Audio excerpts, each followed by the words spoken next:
चर्चा रहेंगे मेरे दो सहयोगी इस वक्त हमारे साथ जुड़ चुके हैं। कुणाल मेरे साथ गाजीपुर से हैं और सिंघू बॉर्डर से राम किंकर मेरे साथ है। कुणाल, पहले आपके पास सदन से प्रधानमंत्री ने कहा बातचीत का रास्ता खुला है, एमएसपी पर पूरी गारंटी प्रधानमंत्री ने एक बार फिर से दी है। क्या प्रतिक्रिया और राय वहां से निकल कर आ रही है? अब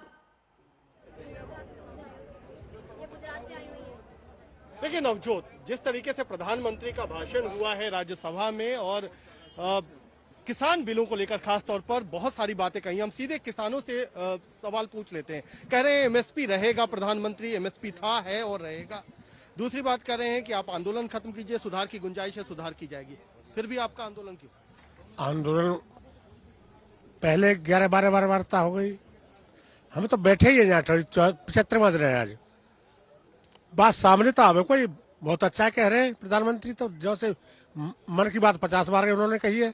आज भी वो कह रहे हैं एमएसटी लागू रहेगी, तो वहाँ पे क्यों नहीं बना रहे, गारंटी क्यों नहीं दे रहे? कानून क्यों नहीं बना रहे? आपका कानून क्यों नहीं बना रहे? देखिए, कानून यूं नहीं बना रहे कि वो जो उन्होंने एक विषय बना लिया कि भाई जो है मेरे मन की चलेगी। देश के अंदर बहुत सारी बातें पहले से चली आ रही। मैं प्रधानमंत्री जी के आपके चैनल के माध्यम से कहना चाहूंगा कि ये जो किसानों का विषय है, इस किसानों के विषय को किसानों का ही विषय रहने दे। और आमजन जो खड़ा हुआ है, आप किसी भी स्टेट से ले लीजिएगा, सर्वे करा करके आपके पास पूरा तंत्र है। किसान क्या चाहता है वो आपको जानकारी है। किसान क्या चाहता है ये जानकारी है। कुणाल, यहाँ पर दूसरी बात अहम इसलिए हो जाती क्योंकि ये सदन के पटल से पहली बात प्रधानमंत्री ने बात की, और दूसरी बात वो तो कह रहे हैं कि अगर कहीं संशोधन का भी जिक्र है, किसी के मन में कुछ ऐसी बात है कि कानून में कोई कमी है, तो आकर बात कीजिए, उसके लिए भी सरकार तैयार है। अब इस पर क्या कहेंगे किसान? देखिए, सदन की अपनी मर्यादा होती है। सदन से कोई बात प्रधानमंत्री कह रहे हैं तो उस पर आपको क्यों नहीं भरोसा है? क्योंकि उनका तो कहना है कि संशोधन भी हम करने को तैयार है, कमी और बेसी तो रहती है इसमें। देखिए, संशोधन की जो बात है, जो 1.5 साल के लिए सरकार कह रही थी, वो तो ठीक है। हम तो ये कह रहे हैं भी ठीक है, इसको बढ़ा दो, हम उसके ऊपर तैयार हो जाएंगे। लेकिन मेन मुद्दा है एमएसपी का। एमएसपी के ऊपर कानून बने, सरकार खुद एमएसपी के ऊपर उससे खरीदे, किसान से खरीदे, और वो सबको दे सकती है। ये क्या मतलब लग रहा है? क्यों नहीं? प्रधानमंत्री सदन से बोल रहे हैं, इतना जोरदार तरीके से बोल रहे हैं, फिर भी आप नहीं मान रहे? देखिए, मैं प्रधानमंत्री जी को ये कहूंगा, जो बड़े आदमी होते हैं वो सर्वोच्च हैं आज भारतवर्ष के। तो सर्वोच्च आदमी क्यों नहीं वे संयुक्त मोर्चे को बुला के और बात करते और ये कहते कि आंदोलन खत्म करा दो? ये तो छोटे आदमी की बात होती है। मैं ये कहूंगा वो अपना बड़ा होने का परिचय दे और संयुक्त मोर्चे को बुला के बात करें। यहाँ से जो बात निकल के आ रही है कि प्रधानमंत्री खुद हस्तक्षेप करे, बातें हैं, सदन से बात हो रही है, लेकिन हस्तक्षेप करेंगे। अगर किसानों को बुलाया जाएगा, उनके साथ बातचीत की जाएगी, तो शायद विमर्श मैं रोकूंगी आपको। राम किंकर, आपके पास आऊंगी, लेकिन फिलहाल सीधा लिए चलते हैं। राकेश टिकैत बोल रहे हैं, हम आपको सुनाएंगे, लेकिन साथ ही साथ प्रधानमंत्री ने एक और बात कही है। उन्होंने सीधे तौर पर आरोप लगाया कि किसान आंदोलन पर राजनीति चल रही है, और उन्होंने ये भी कहा कि सियासत की वजह से ही विपक्ष ने यू टर्न लिया है। ये सारी बातें पिछले 2 दशक से लगातार चल रही है, हर फोरम में चली है। ऐसा नहीं है कि कोई हमारे आने के बाद हर ने कहा है, और हर एक को लगा कि अब समय आ गया, हो जाए, अब समय आ गया। ये ठीक है, फुट स्टॉप कॉमा कोई इधर उधर हो सकता है। कोई ये दावा नहीं कर सकता है कि भाई हमारे समय की सोच बहुत ही बढ़िया थी। मैं भी दावा नहीं कर सकता हूं कि हमारे समय की सोच बढ़िया है, 10 साल के बाद कोई नई सोच आ ही नहीं सकती। ऐसा नहीं होता है जी। ये समाज जीवन परिवर्तनशील होता है। आज के समय हमें जो ठीक लगा, चलो चले, आगे सुधार करेंगे, नई चीजों को जोड़ेंगे। यही तो प्रगति का रास्ता होता है जी। रुकावटें डालने से प्रगति कहां होती है जी। और इसलिए, लेकिन मैं हैरान हूं, अचानक यू टर्न ले लिया भाई। ऐसा क्यों किया? ठीक है, आप आंदोलन के मुद्दों को लेकर के इस सरकार को घेर लेते हैं, लेकिन साथ साथ किसानों को भी कहते हैं कि भाई बदलाव बहुत जरूरी है, बहुत साल हो गए, अब नई चीजों को लेना पड़ेगा, तो देश आगे बढ़ता है। लेकिन अब मुझे लगता है कि राजनीति इतनी हावी हो जाती है कि अपने ही विचार छूट जाते हैं। लेकिन जो ये सब कर रहे हैं अच्छा है। चलिए, हम आपको सीधा लिए चलते हैं। राकेश टिकैत क्या कह रहे हैं, सुनते हैं। अब आगे समझ में, या किसान बिरादरी है, आंदोलन करने वालों हाँ, तो ठीक ही तो आया, किसान बिरादरी आएगी, और इस किसान बिरादरी के साथ में सब लोग आगे देश में भूख पे व्यापार नहीं होगा। भूख कितनी लगेगी, अनाज की कीमत उतनी होगी।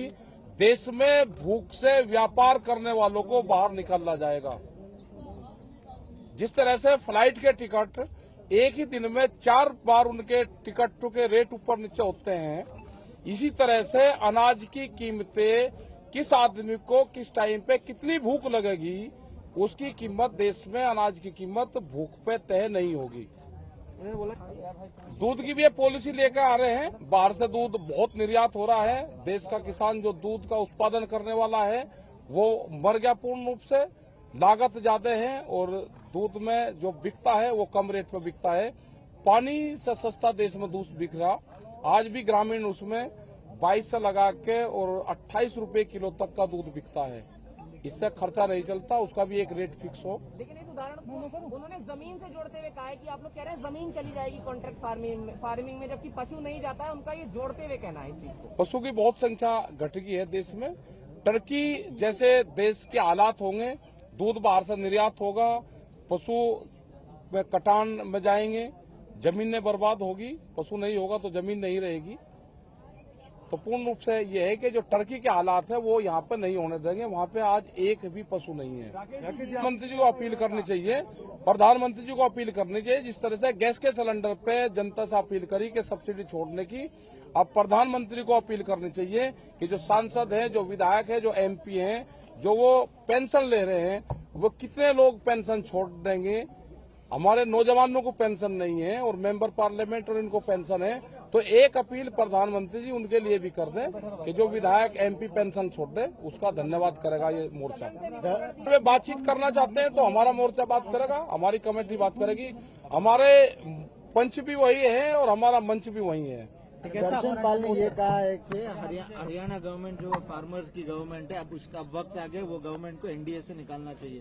तो ये एक पॉलिटिकल स्टेटमेंट है किसान नेताओं का, क्योंकि ये पॉलिटिकल होते जा रहा है, क्या जा रहा है। नहीं, कोई पॉलिटिकल नहीं है हो रहा। वहाँ की जनता की आवाज होगी तो कहा होगा। ठीक है सर, उत्तराखंड में जो हुआ है, क्या किसान बिल्कुल मदद करेंगे और हमने पूरे उत्तर प्रदेश और उत्तराखंड में सब लोगों को जो जिले लगते हुए वहाँ पर जाएंगे, जो त्रासदी होगी उसके लिए संज्ञान में है। प्रशासन को जिस चीज की जरूरत होगी वो बताए। हर जिले के हमारे यूनिट उनकी मदद करेगी और उत्तराखंड में जिस चीज की भी जरूरत होगी हर मोर्चे से किसान वहाँ पे, पहले भी जब वहाँ पे गढ़वाल में उसमें त्रासदी हुई तो वहाँ पर लोग गए और हम पूर्ण रूप से उन लोगों की मदद करेंगे। एक सवाल और है पर बात नहीं हो रही है, विपक्ष भी उस पर चर्चा नहीं कर रहा है। नहीं, हम चर्चा करना चाहते हैं। हमने तो कहा है ना कि बिलों को वापसी ले लो, MSP पे कानून बनाओ, ठोस नीति MSP पे बननी चाहिए। देश के किसानों को उसी से ही लाभ होगा। हमने ये कहा कि जब वो अमेंडमेंट करना चाहते हैं तो पहले वो काला निकाल दे, जो बचेगा फिर देखेंगे। पहले वे तो निकाल लें। वे 15 संशोधन करना चाहते हैं उसमें, वे पहले 15 करे और फिर बतावे। तो इसका मतलब काला है, वे बतावे कौन कौन सा काला है। वो एक नई जमात पैदा हो गई है जो और ये आंदोलन उसी का ही तो है। तो प्रधानमंत्री ये बोल रहे हैं कि हमें उनकी चिंता है और हमें भी तो उनकी चिंता है। भाई पहले जो 2 हेक्टेयर से किसान कम लोग हैं, पहले उनकी 6000 से बढ़ा के उनकी आमदनी बढ़ा दो। उनकी पहले 24,000 कर दो, सेकंड फेज में दूसरे जगह उन किसानों का कर्जा माफ कर दो। पहले छोटे किसानों का कर्जा माफ हो जाए।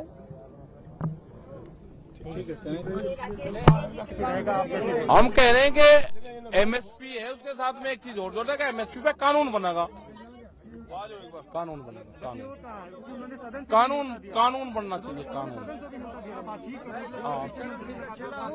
कानून बनेगा, उस पर कानून और 3 बिल वापसी होंगे। अब बात करेंगे। गाजीपुर बॉर्डर की तस्वीरें और राकेश शिकायत ने आज प्रधानमंत्री ने सदन से जो कुछ भी कहा उसी का जवाब दे रहे थे। सीधा चलेंगे अब सिंघू बॉर्डर का हाल, क्योंकि वहां पर भी किसान एकता मोर्चा और तमाम वो किसान डटे हुए हैं। अब उनका क्या रिएक्शन रामकिंकर आ रहा है। प्रधानमंत्री ने जब सदन से ये कहा है कि अगर किसी तरह की कोई आपत्ति है तो आइए, बातचीत के सारे रास्ते खुले हैं। नवजोत, देखिए सबसे खास बात यह है कि जब 22 जनवरी को वार्ता टूटी थी केंद्र और किसान के बीच में, तब केंद्र ने साफ तौर पर कहा था कि 1.5 साल के लिए यह कानून हम लंबित कर देते हैं, लेकिन किसान इस पर मानने को तैयार नहीं हुए। उसके बाद 26 जनवरी की घटना हो जाती है और जो तनाव है वो बढ़ जाता है और कम्युनिकेशन भी नहीं हो पा रहा था। ऐसे में आज जब दूसरी बार प्रधानमंत्री सदन के पटल से बोल रहे हैं, खुद इंटरवीन कर रहे हैं, ऐसे में मुझे तो लगता है कि ये बहुत बड़ी बात है कि आने वाले कुछ दिन बहुत निर्णायक साबित हो सकते हैं, क्योंकि अब यह वार्ता चलेगी। राकेश टिकैत को भी अभी हम सुन रहे थे, उन्होंने कहा कि हम भी बातचीत के लिए तैयार हैं। तो जाहिर तौर पर अब या तो सरकार की तरफ से या तो केंद्र की तरफ से कोई प्रस्ताव आएगा, उस प्रस्ताव पर दोबारा बातचीत होगी और आगे बढ़ेगा ताकि गतिरोध टूटे। लेकिन सवाल यही है कि पहल कौन करेगा, क्या केंद्र की तरफ से पहल होगी या किसानों की तरफ से पहल होगी। तो दूसरी विपक्ष पर हमलावर भी हुए, साथ ही साथ अमेरिकी प्रशासन ने तो सपोर्ट किया कानून को, लेकिन जिस तरह से अलग अलग देशों से बाहर से खुलकर विरोध हो रहा है, ऐसे में प्रधानमंत्री की चिंता साफ झलकी कि ग्लोबल तौर पर कहीं ये पूरा मामला आगे की तरफ न बढ़ाए। यही वजह है कि वो विपक्ष पर ऐसे में राम किंकर देखिए, बिल्कुल हम समझ सकते हैं, सिंघू बॉर्डर से कुछ ही दूर क्योंकि आप हैं, हम चाहेंगे कि अगर अंदर से कुछ रिएक्शन मिलता है तो वो भी लेकर आइए। शुक्रिया। फिलहाल उत्तराखंड में पूरे 7.5 साल बाद फिर से इतनी बड़ी प्राकृतिक आपदा आई है और वहां के लोग इसको झेल रहे हैं। चमोली ग्लेशियर हादसे के वक्त प्रधानमंत्री पश्चिम बंगाल में तो गृह मंत्री महाराष्ट्र में थे, लेकिन दोनों ने वहीं से हर संभव मदद का भरोसा भी दिया। प्रधानमंत्री ने कहा कि उत्तराखंड के साथ पूरा देश खड़ा है। देवभूमि उत्तराखंड की इन तस्वीरों ने साल 2013 की बुरी यादों को एक बार फिर ताजा कर दिया।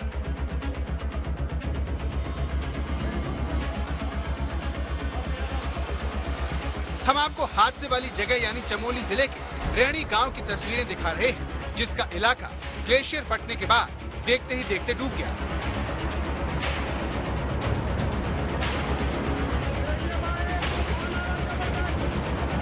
रविवार को प्रधानमंत्री नरेंद्र मोदी पश्चिम बंगाल के दौरे पर थे। ये संयोग है कि गंगा उत्तराखंड से निकलकर पश्चिम बंगाल की हल्दिया होते हुए बंगाल की खाड़ी में गिर जाती। हल्दिया में प्रधानमंत्री ने अपने भाषण की शुरुआत उत्तराखंड की प्राकृतिक आपदा से की और राज्य की जनता को भरोसा दिलाया कि वो लगातार हालात पर नजर बनाए हुए हैं। उत्तराखंड में ऐसे परिवार मुश्किल से मिलते हैं जिनका कोई न कोई सदस्य फौज में न हो, यानी वहां के लोगों का हौसला किसी भी आपदा को मात दे सकता है। उत्तराखंड के साहसी लोग के लिए मैं प्रार्थना कर रहा हूं, बंगाल प्रार्थना कर रहा है, देश प्रार्थना कर रहा है। प्रधानमंत्री नरेंद्र मोदी बीते 16 दिनों में दूसरी बार पश्चिम बंगाल के दौरे पर थे। हल्दिया में उन्होंने अपने भाषण की शुरुआत सबसे पहले उत्तराखंड में जो प्राकृतिक आपदा आई है उससे की। वहां के लोगों को एक बड़ा भरोसा देने की भी कोशिश प्रधानमंत्री की ओर से की गई, लेकिन ममता बनर्जी और उनकी सरकार पर चुन चुन कर उन्होंने हमला किया। कहा परिवर्तन की बात करके 2011 में आकर अपनी सरकार उन्होंने बना ली, लेकिन उसके बाद भ्रष्टाचार और टोलेबाजी में ये सरकार लिप्त हो गई। इससे पहले प्रधानमंत्री ने ट्वीट कर लगातार सरकार और एजेंसियों के संपर्क में होने की बात कही थी। प्रधानमंत्री की तरह गृह मंत्री दिल्ली में नहीं थे, वो महाराष्ट्र के सिंधुदुर्ग में थे, जहां से उन्होंने उत्तराखंड को हर संभव मदद का भरोसा दिलाया। एनडीआरएफ की 3 टीमें वहां पहुंच गई है। बाकी की टीमें दिल्ली से फ्लाई कर उत्तराखंड की ओर जाने के लिए तैयार हैं। कुछ ही समय में वो पहुंचेंगे। आईटीबीपी के जवान भी वहां पर पहुंच गए हैं। पूरे राज्य का तंत्र भी वहां पर एक्टिव हो गया। एसडीआरएफ की टीमें भी पहुंची हैं और वायुसेना को भी अलर्ट कर बचाव कार्य में लगाने के लिए हमने पूरी तैयारी कर ली है। मैं उत्तराखंड की सभी निवासियों को आश्वस्त करना चाहता हूं कि नरेंद्र मोदी सरकार इस संकट की घड़ी में उत्तराखंड में इससे पहले साल 2013 में इस तरह की तबाही आई थी, जिसमें हजारों लोग मारे गए थे। इस बार अच्छी बात यह रही कि ग्लेशियर सुबह के वक्त फटा, जिससे प्रशासन तुरंत अलर्ट हो गया। राज्य के मुख्यमंत्री त्रिवेंद्र सिंह रावत मौके पर पहुंच गए। देखिए, जो लोग अभी पुलों के अभाव में और पुल जो बह गए उसके कारण जो कट गए हैं, तो पहली चीज तो उनके लिए कोई राशन की कमी न हो, पानी की कमी न हो। और अब जो हमारे रैली ब्रिज हैं उस तरह के कुछ यहाँ पर भेजेंगे। जल्दी से जल्दी कोशिश होगी कि जो लोग अभी एक तरह से फंस गए हैं तो उनको मदद पहुंचाई जाए। ऋषिगंगा में ग्लेशियर फटने से सिर्फ एनटीपीसी और ऋषिगंगा का प्रोजेक्ट बुरी तरह प्रभावित हुए। राज्य सरकार का कहना है कि रविवार होने से इनमें काम करने वाले कई कर्मचारी छुट्टी पर थे, इसलिए जान माल का कम नुकसान हुआ। हालांकि गांव को जोड़ने वाले पुल इस तबाही में बह गए। ऐसी एक तस्वीर देखी।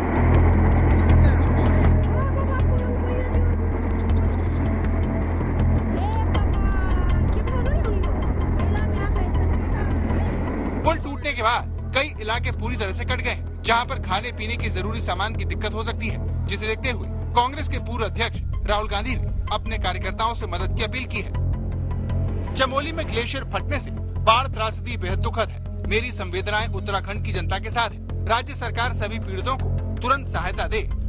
कांग्रेस साथी भी राहत कार्य में हाथ बटाएं।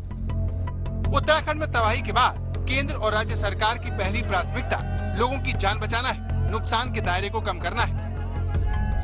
लेकिन केदारनाथ के बाद उत्तराखंड में ऐसी तबाही दोबारा क्यों आई? इस सवाल का जवाब ढूंढे बगैर भविष्य में इस तरह की आपदा को रोकना मुश्किल होगा। आज तक ब्यूरो। उन लोगों की जबानी जरा सुनिए जिन्होंने तबाही को अपनी आंखों से देखा। क्या था उस वक्त का मंजर, बता रहे हैं वही लोग। तो किसी को कोई पता नहीं होता कब फट जाता है। सिंपली ऐसा हुआ कि ऊपर से जब बहुत भारी साउंड हमको लगा तो गांव वालों ने ऊपर से सीटीआर तो हमने देखा कि ऊपर से पत्थर बहुत ऊपर तक जा रहा है मलबा। तो मैंने सभी को बोला कि भागो भागो भागो, सभी चिल्लाने लगे। तो इतने में विद इन 10 सेकंड ये काम हो गया सर। 10 सेकंड में इतना मलबा, 40-40 मीटर आप देख रहे हो, चारों साइड आप कैमरा भी घुमा लीजिए, देखो कितना मलबा आया होगा। तो सर यही है, बाकी तो अब मैं कुछ बोल नहीं सकता। नुकसान की बात जहाँ तक है वो बहुत ज़्यादा हो रखा है। जान माल लोकल से लेकर कंपनी में जितने भी लोग थे, बहुत सारे लोग नहीं दिख रहे हैं। अभी 2-4 लोगों को देखा है मैंने इधर कंपनी के, और लोकल लोगों की तो जिन लोगों की अभी तक सूचनाएं हैं हमारे पास 3-4 लोगों की, जो यहाँ पे रेणी ग्राम सभा के अंतर्गत, दोनों ग्राम सभाओं के अंतर्गत 3-4 लोगों की अभी लापता होने की सूचना मिली है हमको। और सुबह मुझे 10:30 पौने 11 बजे करीब सूचना मिली थी पैंग से। हमारे एक बंदे ने फ़ोन किया था मुझे, प्रदीप नाम के लड़के ने, कि भाई यहाँ रोटी का ग्लेशियर टूट गया है और वो ग्लेशियर का मलबा आ रहा है और ये बहुत ज़्यादा तबाही करते हुए आ रहा है। हमने कंपनी वालों को भी सीटी बजा के सूचना देने का प्रयास किया, लेकिन उन्होंने या तो सुना नहीं या वो अनदेखी कर रहे हैं कहकर। कुल कितने लोग होंगे इस प्रोजेक्ट के अंदर जो कितने काम कर रहे हैं? मुझे लग रहा है 100 से ऊपर ही होंगे, अभी अनुमानित 100 से ऊपर ही होंगे मुझे लगता है।